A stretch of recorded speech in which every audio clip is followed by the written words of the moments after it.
রংপুরের মানুষকে অনেকে বলে তারা নাকি বোকা, তারা নাকি মফিজ। আরে বেটা, এই রংপুরের মানুষ না থাকলে দেশটা সেকেন্ড টাইম স্বাধীনিত হতে পারতো না। রংপুরের শহীদ আবু সাইদ যখন তার বুকে তাজা রক্ত ঢেলে দিয়েছে, তার বুকের গুলি জাস্ট তার বুকে লাগে নাই, এই গুলি লেগেছে তাওহীদি জনতার কলিজায় গিয়ে আঘাত লেগেছে।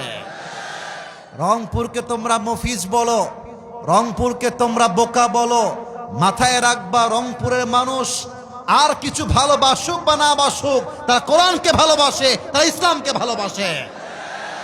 আপনি অন্য জায়গায় মাহফিল করেন নাই, রোদের মধ্যে লোক কোথায় পান আমি দেখবো আপনাকে? আপনি লোকই পাবেন না, 300-400 লোক পাবেন, প্রচন্ড রোদের তাপ। তারপরেও যে জোয়ার দেখতে পাচ্ছি, এটাই প্রমাণ করে এই রংপুরের জমিন থেকে ইসলামের ঘাঁটি তৈরি হবে ইনশাআল্লাহ। 2 নাম্বার কথা বলতে চাই রংপুরের মাটিকে নিয়ে। আমি আসিফ হুজুর পুরো বাংলাদেশ ট্রাভেল করেছি, পুরো Bangladesh, entire city, entire district, সব জায়গায় গিয়েছি।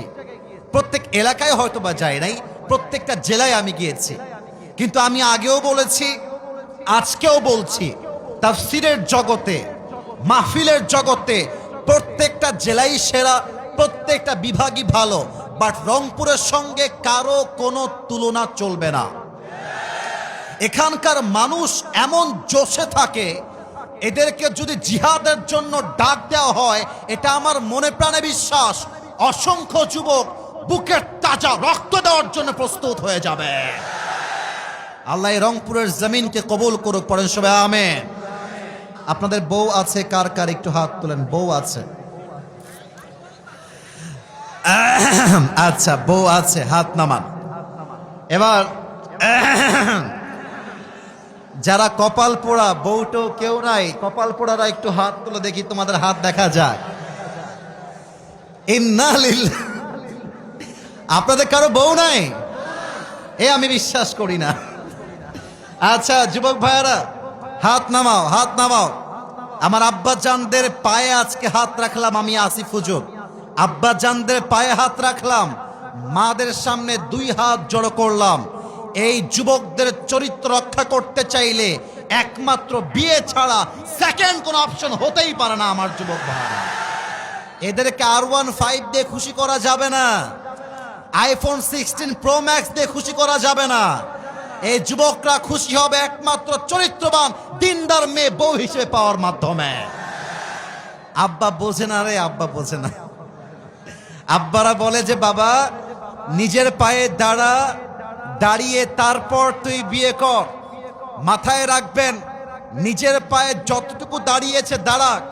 বাবা হিসেবে আপনার দায়িত্ব এটা বলা যে বাপ তুই বিয়ে কর, চরিত্র বাঁচা, দরকার হলে 1 বছর আমি তোকে দেখব, তোর বউকে আমি বাপই দেখব, ঠিক কিনা বলে? বাংলাদেশে আইন করা হয়েছে 18 বছরের নিচে নাকি কোনো মেয়ে বিয়ে করতে পারবে না।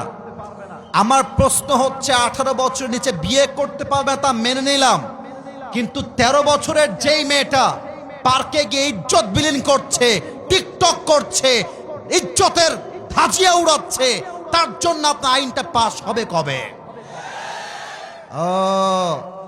18 বছরের নিচে বিয়ে করলে জেলখানায় দিবেন, মামলা দিবেন। আর 13 বছরের মেয়ে প্রেম করলে বলবেন বাচ্চা মানুষ তো বুঝে উঠে নাই। এটা উপরে ফিটফাট, ভেতরে সদরঘাট ছাড়া কিছুই হতে পারে না।